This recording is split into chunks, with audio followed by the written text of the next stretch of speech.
All right, guys. So we are back at it again. And Jason, before we get this thing started, if you are not subscribed, please click subscribe. I believe 81% of our viewers that are watching are unsubscribed, according to the YouTube stats. So if you haven't, click that subscribe button. And Jason, let's just get it started. The quarterback room. That's always a hot commodity at OU. It seems like there's always a talent at quarterback that all Oklahoma fans want to talk about. You talk about this year. Really, there's two in Dylan Gabriel and Jackson Arnold. In years past, there's been the Kyler Murrays, the Baker Mayfields, Jalen Hurts, the Jason Whites, the Josh Heupels, Sam Bradford's, on and on and on and on. It's been a legacy like no other at Oklahoma and carrying on the quarterback. So this year, there's really a lot of questions with, can Dylan Gabriel take that next step? Will we see Jackson Arnold start at a point this year over Dylan Gabriel? That's been brought up a lot too. So I'll just turn things over to you and just get some opening thoughts on it. All right. So, as you know, Jackson, if you go back to even our podcast last year with the guys here on the Surge, the Dylan Gabriel topic was a hot topic last year. And I think me and you both were on Dylan Gabriel's side because, okay, like you said, you have Dylan Gabriel and Jackson Arnold last year, or this year. You couldn't say that last year. They had Dylan Gabriel.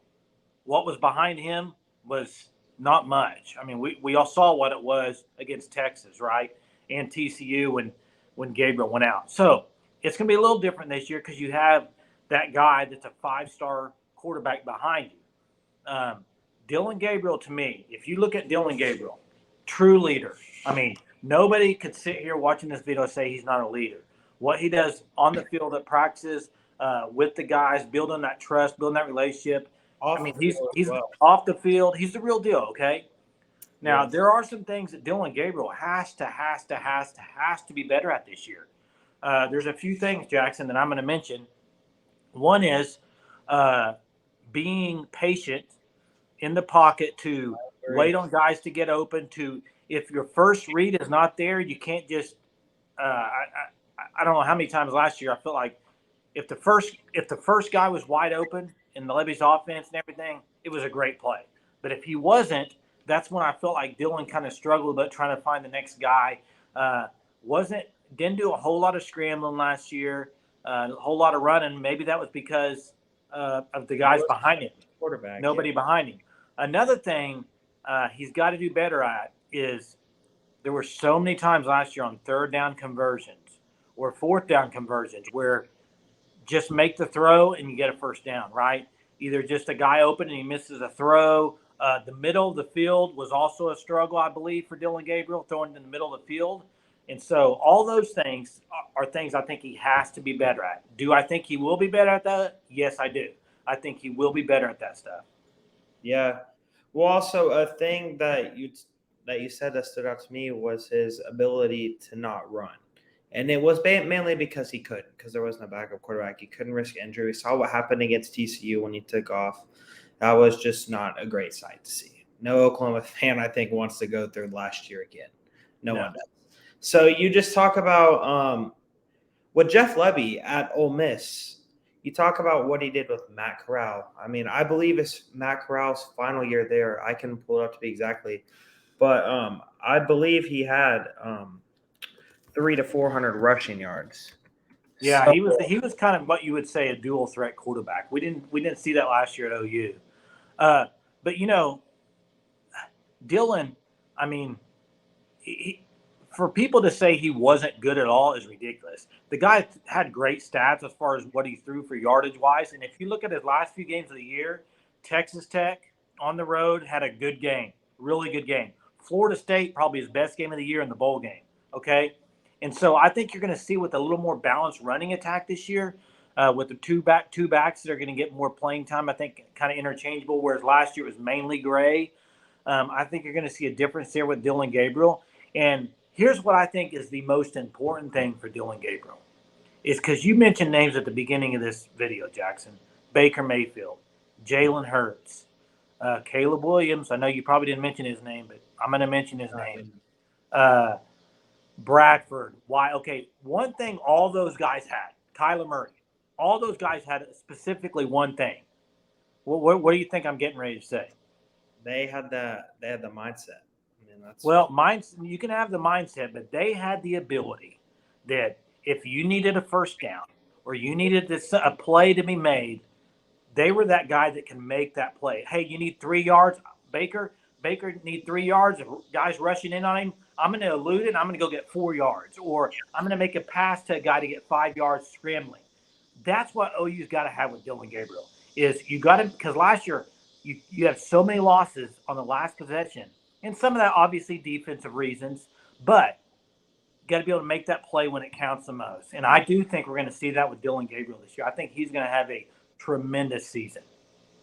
Yeah, I agree, and I believe last year during a lot of the times whenever we would talk about Dillon Gabriel on the Sooner Surge, it was his main issue was overthrows. That was the one thing that seemed to constantly nag at him. And you look at his film at UCF, he did not overthrow very many guys. So, I mean, different competition level, though. Yes, that's what I was going to say. It takes some jumping up to a Power 5 school.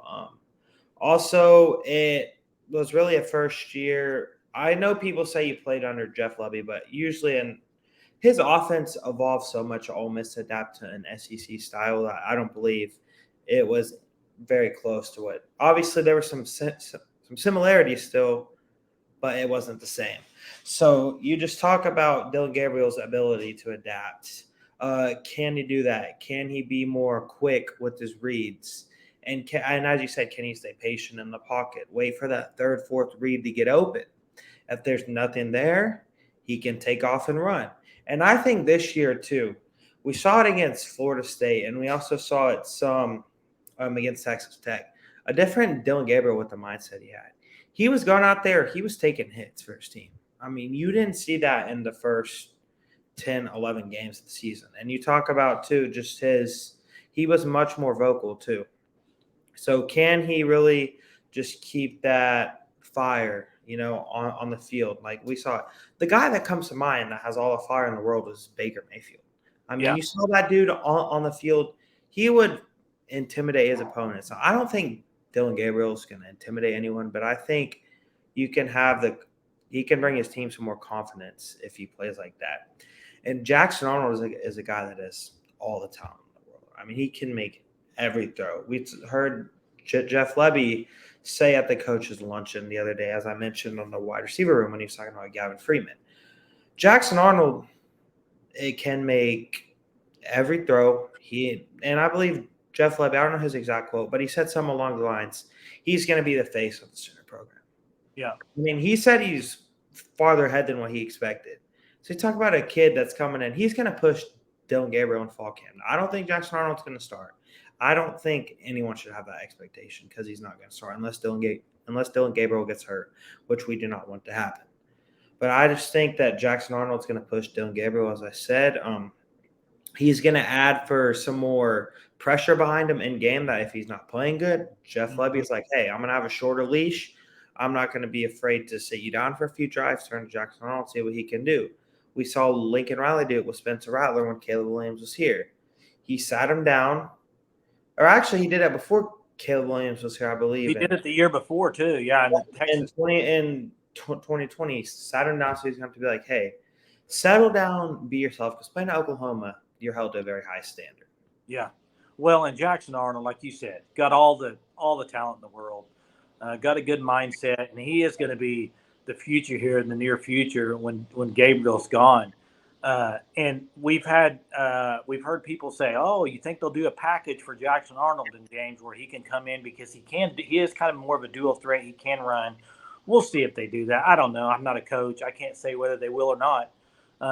But just having that guy as a quarterback in the number 2 spot just gives you so much more confidence as an OU fan to know that, hey, if Gabriel goes down or whatever, if he's not playing well, like you said, you got this guy. Yeah, he's a true freshman. I get it. And not even Caleb Williams as a true freshman. He had some great games, but he also had some clunkers when he looked like Kansas. Remember the Kansas game? I mean, there was games where he struggled in. So it's hard for a true freshman to come out there and just dominate. So I think this year will be great for Arnold to play behind Gabriel. unless something happens and he gets in there, and then you go with it and you roll with it. But Gabriel, man, we'll see. He's gonna have to have a better year than last year, obviously.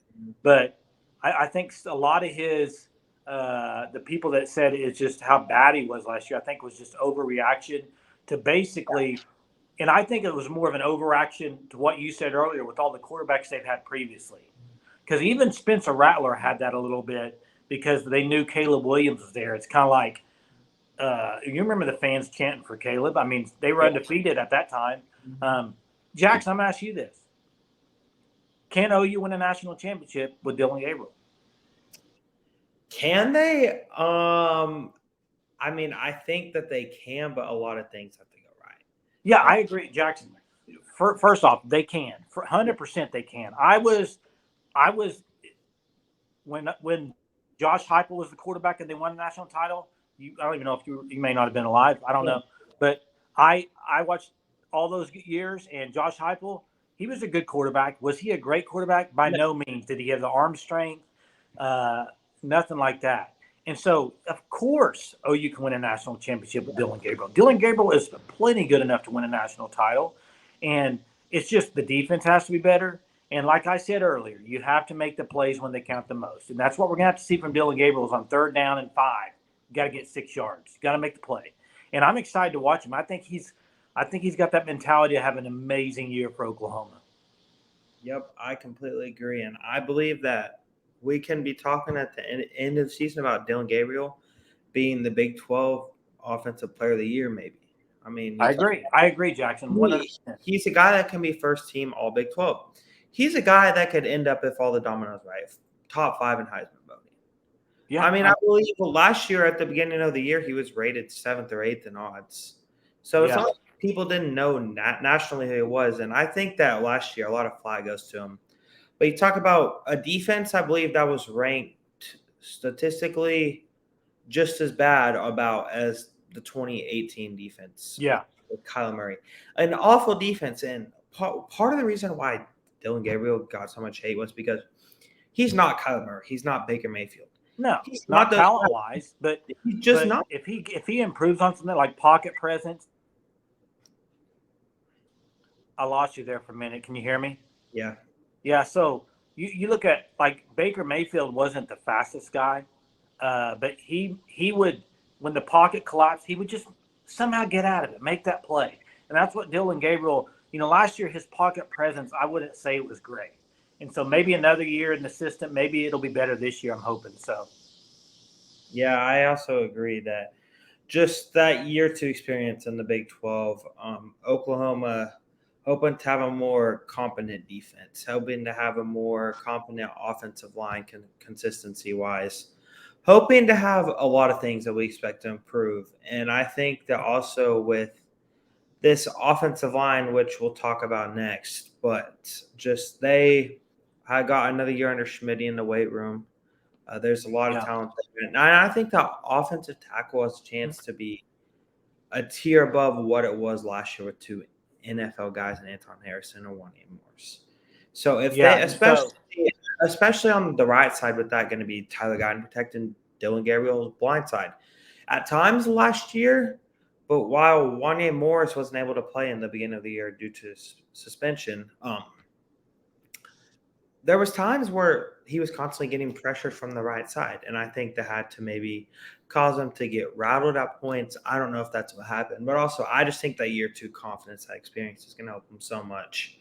And I think that we're going to have a massive year out of Dillon Gabriel, a year where he's going to shut down all the haters. Yeah, and so, guys, as you're watching this video, I'd like to put in the comments, is Dillon Gabriel the best quarterback in the Big 12 this year? If not, who is the best quarterback in the Big 12? Love to see it in the comments. As always, please subscribe to the channel. And till next time, guys, Boomer. Boomer.